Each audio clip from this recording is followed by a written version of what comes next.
So many women are exhausted because they are constantly living in survival mode. One time I remember I made an error, and that one mistake totally threw off my entire month. That one little mistake. And that one mistake led me into a perpetual survival mode, putting out fires. And I'm sitting there like, God, what is happening, Lord? What is going on with my life? And God literally tells me, Faye, if you just do what I've asked you to do, you will not have to worry about being a firefighter. And I'm like, what are you saying to me? He was like, Faye, that one mistake, that one decision against what I told you to do, you did something totally different, has cost you an entire month of your life. How many of you have gone into a self-check survival mode moment in your life where one decision that if we would have listened to the voice of the Holy Spirit would have helped us to not find ourselves in a situation? How many of you, because of those decisions that you make, it ain't no devil, it ain't no demon, it ain't none of that. It's you. You are the problem, and you are the reason why you are in survival mode. I'm here today to tell you that survival mode creates it can create a powerful woman, but it creates a woman that's out of alignment. You're powerful, you're strong, you can do all these things, but are you truly aligned? Because if you were aligned, you would not be tired. And so survival mode creates powerful women, but it also creates some exhausted, tired, burnt out women too. And so I'm asking you to really ask the question right now, where am I? Am I in survival mode? Now, I may be high functioning in this thing, but am I truly thriving?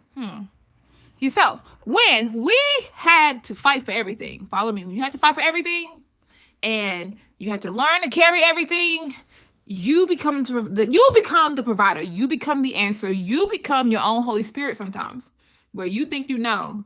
And I believe God's calling us into a place of full reliance on Him. Sometimes you got to understand that just because it's there to carry, it's not yours to carry. You don't have to get underneath the weight of everything that's falling. You don't have to always be the problem solver. You can choose to say, I'm going to follow on the Lord. I'm going to rely on the Lord. I'm going to rely on Jesus. And if the Lord don't come through, oh well.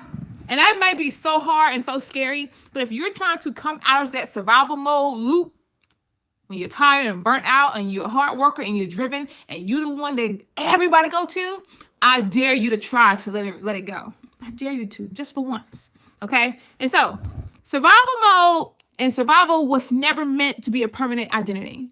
When you learned your ability to survive, that was a trauma training. And like I always say, trauma comes to teach you. Trauma is a teacher. And if you allow it to teach you, it will give you the curriculum that you can go and teach and help others. Okay. But most of us get caught in that, and we make that one little season into a permanent identity, a permanent lifestyle. And God never called you to survive. Woman of God. God never called you to sit in this state of exhaustion and tiredness and burnt out. When you're in a space where you like, I don't even care no more. Because now the hope has eroded to apathy. How many of you're living in a constant, perpetual place of apathy? There's never a place God called you to be, woman of God. And so God called you to be a builder. Good job. You do that. He called you to thrive. You tired. And He also called you to multiply. And so philosophy happens when you step out of survival mode and begin to rely on the Holy Spirit who knows all things, who's with you, who has the answers. And so I want to really ask you to really ask yourself, am I in survival mode? Or am I really, really operating the way the Lord would want His daughter to operate?